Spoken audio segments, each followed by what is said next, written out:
What's up everyone? Thanks so much for being here and welcome back to my channel. I hope you guys had a wonderful New Year's Day and also happy Valentine's Day. Okay, so I'm not one for Valentine's Day, but I am a sucker for romance. So I just had to make this list because who doesn't love love? Who doesn't love romance? And today I'll be ranking the Disney princess movie couples. And I'll be taking into consideration both the original and sequel movies because it'll be much fun that way. So let's explore those classic, hopelessly in love, hopeless romantic, love at first sight love stories.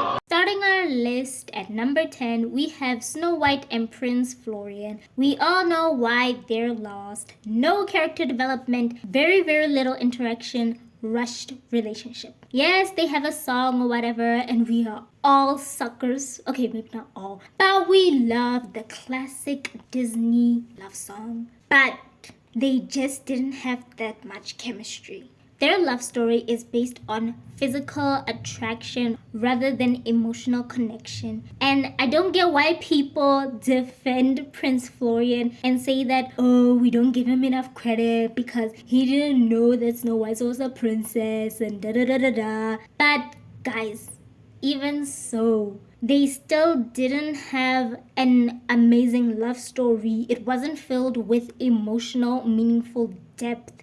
But yeah, that is why they are lost. No emotional depth at all.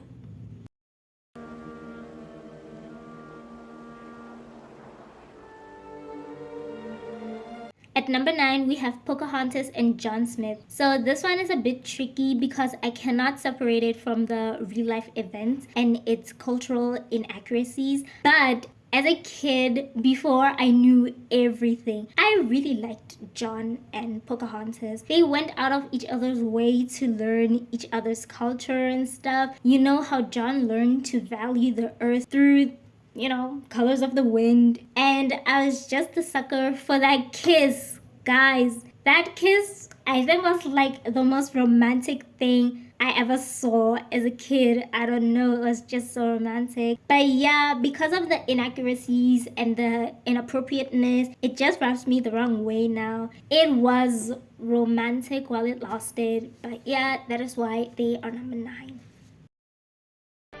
Ariel? Eric! You can talk. You're the one. Up next, we have Ariel and Eric. Ah, the man and the mermaid. Oh, they're just so cute and sweet. Like, I love how they have a deep connection with each other even though Ariel can't speak at all. We know that it was love at first sight for Ariel and love at first listen for Eric. They give off chill boyfriend, chaotic girlfriend vibes, and I love that. I loved Eric's fascination with how fascinated Ariel was with everything around her. The reason they are so low is because Eric doesn't really do much. Like, his only big thing is saving the day at the end, which I loved. Don't get me wrong. But besides that, he's just quiet and doesn't have much personality, which is a shame. He's real charming though, I'll give you that. Yeah, they had nice chemistry for two people who couldn't communicate with each other at all. And also, Ariel was the first Disney princess to save her prince, so bonus points to them for that. We've met before. We have? Well, of course. You said so yourself. Once upon a dream. Next, we have Aurora and Philip. They are like the definition of romantic setting. Like, they are such an old romantic Disney couple. I don't know if that makes sense, but it makes sense in my head. I love their elegance, their charm. How they first met was just so romantic. Oh my gosh, that was a scene for the ages. And they're like, it was so memorizing, I have no words. It was the dance of a lifetime. Anyways, I loved how Eric slayed the dragon. We all know that. I love that. And broke the curse with true love's kiss. Ah, the classic Disney love tropes. I just love those cliches so much. They are 7 because of Aurora. Oh, Aurora ruined it by not having any personality in her own movie. She doesn't do much. She's beautiful, elegant, an amazing singer, super sweet, but she isn't like a full-blown character with a lot of characteristics or depth. Even when she was told that she couldn't be with the men she loves, all she did was cry. Like, she didn't do anything about that. Unlike Philip, who was willing to give up the throne and disobey the king just to marry a peasant girl he met once upon a dream. Now tell me that isn't love. Tell me that isn't romantic. And he's super funny too. I love his personality. He's so charming. He's so funny. I love him. Oh, dang you, Aurora. If Aurora had more lines, they would have been higher. Ugh, it's such a shame. But can we just take a moment to appreciate the Once Upon a Dream sequence? That is romance at its peak. Like classic Disney that I love. Oh, come along, sis. Time to go see the doctor. Oh, hello, Doctor. How are you? No, not that one. At number 6, we have Jasmine and Aladdin. Call us gelatin. Oh, a love story based off of lies. But honestly, I can overlook the whole thing because they had amazing chemistry and genuine intentions. The way they look at each other, gosh, like, just look at that. And totally unrelated, but why is Jasmine so darn beautiful? Like, she's so gorgeous. I feel like she's like top 3 most beautifulest, gorgeousest Disney princesses. Anyways, honestly, I feel like their relationship didn't change much in the second and third movies, the sequels. So I won't be talking about them as much because yes, there were arguments here and there, but they were minor, nothing major that could like shift the course of their relationship. So I'm just gonna talk about them in the first movie. They are just so cute. I love their sense of adventure and admiration for the world and each other. And Jasmine is just a woman, man. Like, I can't talk about this movie and I can't talk about them without having talked about that big sacrifice she made of kissing Jafar. Like, guys, we all know how Jasmine despises that man. But the fact that she kissed him so that Aladdin can save the day, like, she is just as much as responsible for saving the day as he is.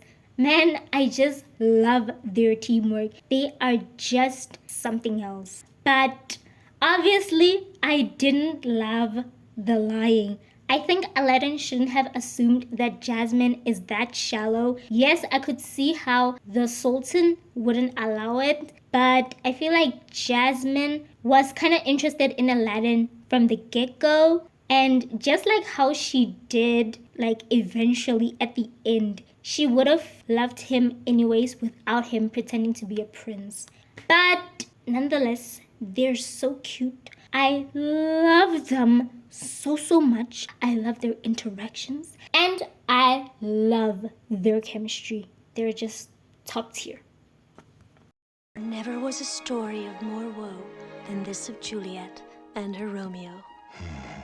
At number 5, we have Belle and the Beast, aka Prince Adam, which I just recently found out. Now, I know they are problematic, but guys, you cannot tell me that their chemistry isn't there. Their chemistry is undeniable. The enemies to lovers, I just eat it up. I love how they brought back the classic Disney vibes, but with a then modern twist. Like, the girl isn't a damsel in distress. The guy isn't as charming as we know he usually is. Their characters are complex and have dimension. The guy saves the girl twice. The girl warms the guy's heart. There is no love at first sight, but there is true love's kiss. Like classic Disney with a modern twist. I love it. And I love how we see love start to develop over time. Like, guys, come on. This is classic K-drama, cold-hearted CEO trope. Side note, guys, I love K-dramas so much. I'm sorry. I'm just so obsessed with them. So Belle and the Beast just gave me those K-drama vibes. Like, I just love love and I love K-dramas and I love how cliche but modern Beauty and the Beast is. It just reminded me of the K-drama trope. Anyways, back to Belle and the Beast. I don't think I should talk about the movies individually because it's kind of all the same. The sequels are midquels. So the second and third movie happen in between the first movie. So with the Enchanted Christmas, which is the second movie, it shows Belle try to help Beast confront his past and soften up a bit, which he does. And in the third movie, Belle encourages Beast to be more vulnerable and speak from his heart. These midquels just further demonstrated that the Beast just needed someone to listen to and care about what he had to say, and it fleshed out his character from temper, hot-headed, ignorant snob to kind and warm-hearted. I just love them so much. And guys, the ballroom scene, come on. Oh my gosh, like iconic, romantic, gorgeous. Oh, I just love it so. Guys, as you can see, I'm a sucker for dance scenes. Like, oh, and he let her go, knowing that he might never break the curse. That's how much he loves her. Oh, I just love them so much. Oh my gosh, I can't even. Oh, but one thing that I am sorry to say, but I prefer the Beast over Adam. I don't know what the animators were going for, but Adam is just not it. I'm sorry, he's just not that good looking as I think they thought he was. Yeah, so the Beast over Adam, I'm sorry. But yeah, I just loved their story so much. I loved the layers and the complexity to it. And yeah, that's why they were my number 5. I just love them so much. That made you A princess. You just kissed yourself a princess. Next, we have Tiana and Naveen. This girl changed this man from being spoiled and taking things for granted to learning the value of hard work and appreciating what you have. And this man changed this girl from being stiff and overworking herself to living life to your fullest and having fun and letting loose once in a while. They balanced each other out so perfectly. It was beautiful to watch. They developed a deep understanding of each other's desires and ambitions, which bloomed into this gorgeous love and affection, which I loved so much. Oh, I love them. I love the growth that they had together. I can't say anything else besides that. It was just so beautiful. Oh, and also they had a dance sequence which was so romantic. Oh my gosh, I just love these dance sequences so much. They had a dance sequence under the water which was just so romantic with my belle Evangeline. Like, I can't even. But yeah, I love their story so much and I love them. And I absolutely loved their wedding, their first wedding. That dress, guys, guys. Anyways, yeah, I love them so much. I love their story and they're just so special. And I love them. I just love them. I know, but not everyone can be as lucky as we are. In an ideal world, everyone would marry for love. But the world isn't perfect. I'm just glad my world is. Next is Mulan and Shang. Oh my gosh. Guys! Oh, I love these two so much. Like, some people say they didn't have chemistry in the first movie because she was pretending to be a man. Bro, the chemistry was there before and after. You cannot tell me otherwise. In the first movie, yes, it was professional, but the respect and admiration they had for each other was just so refreshing to see. And come on, you could feel the tension in the air. You can feel the sort of kind of love. Come on. But let's go to the second movie because that is where they truly shined. Like in the second movie, it is where we see them as a real couple. So Mulan and Shang are getting married, and that gives us a lot of insight into their personalities when they're together. I love how even with all the things, all of Mushu's interferences, they could just laugh it off. And I love how Shang is strict and Mulan can just get him to relax and see that what is commanded of him is not always what is right, and to just follow your heart. I love the message that the second movie had when it comes to that. And we all know in the first movie, come on guys, we all know that even if Mulan didn't save his life, he wouldn't have killed her. Yes, it will be like a conflict of interest or whatever, but we all know he just had so much respect, so much admiration for her. I don't feel like he would have killed her. They both have amazing characteristics, like both strong-willed, have great courage, are amazing fighters. They are a power couple for the ages, and I just love them so much. Did Rapunzel and I ever get married?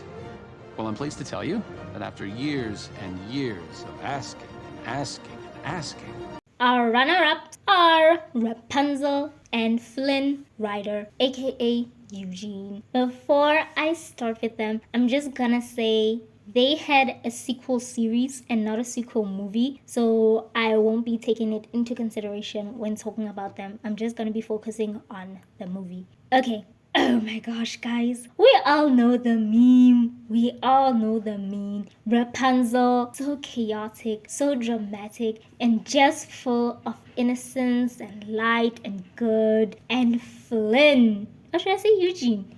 And Eugene, so understanding, so charming. He grows a lot in this movie. Like, his love for Rapunzel changed him from being selfish to being able to sacrifice himself for her. Their chaotic, witty banter is one of my favorite things. It's one of the things I love about them. Their humor is just top tier, one for the ages, like the smolder, the frying pan, the magic hair freak out. I just love them. I just love that. And guys, I see the light. Oh, that song, such a gorgeous, beautiful song. Tell me that's not romance. Tell me that's not love. Like, guys, that scene alone just captures all the love these two have for each other. I love the quirks, the silliness and all, and they complement each other so well. I love them so much. I don't know what else I can say besides I love them. They're so cute. They're so funny, and I love them. It wasn't just me. It was the lady I was dancing with. And at number 1, we have Cinderella and Prince Charming. Cinderella and Charming will always have a special place in my heart. I know people are gonna disagree, call it bias, nostalgia, or whatever, but I honestly don't care. I just love them so much times a million. Cinderella 3, A Twist in Time, did have something to do with why they are my number 1. But even if you remove it and I just look at the original Cinderella movie, they would still be in my top 3. I just love them that much. Prince Charming gave Cinderella the happiness she deserved. He saved her, which I know is a problem for some people, and I don't know why. I love that, first of all, Cinderella saved herself by defying her stepmother and going to the ball. And secondly, that Prince Charming saved her by falling in love with her. I don't care what people say, love at first sight is a thing. Even if he didn't know her for that long, he knew. They say that guys know if a girl is the one within minutes of meeting. So yeah, Charming just knew that she was his one. And Cinderella is no damsel in distress, okay? Whoever says she is did not watch Cinderella and did not watch the third movie. Like, when her happily ever after was in danger, girl took charge to save and get her man. She might not be a fighter like Mulan, but she fought in other ways. She had the brains to help her outwit the people who were standing in her way. And I love the princess character development in this movie. Oh my gosh, guys, it was everything. And that window scene, come on. Oh my gosh, it was so sweet, romantic, and I don't know what video I was watching, but someone on YouTube made an excellent point. Like, oh, I just loved that point so much. She said the whole shoe thing shouldn't be a problem because it was not Prince Charming's idea to do the shoe thing. It was the king's. So the fact that people kept saying, how could he not recognize the girl he danced with? Bruh, he didn't know her name. He didn't know where she lived. And we don't know what happened once Cinderella got to the castle. Maybe he recognized her immediately and that's why he married her. So she made this excellent point. Like, it's so true, so valid. I just loved it. The fact that people kept saying, how could you not recognize her? Guys, he didn't even go to her house. Like, I'm sure he would have recognized her immediately. So I loved that she made that point and we can put this whole shoe thing to rest. Anyways, besides that, I just love them so much. There's honestly nothing more I can say because I think I got my point across. That's why they are my number one favorite Disney couple of all time. Never mind Disney princess couple, Disney couple of all time. And come on, they are the original fairy tale. There's a reason why girls wanted to be Cinderella. Want to be Cinderella. Like, iconic. I love them so much.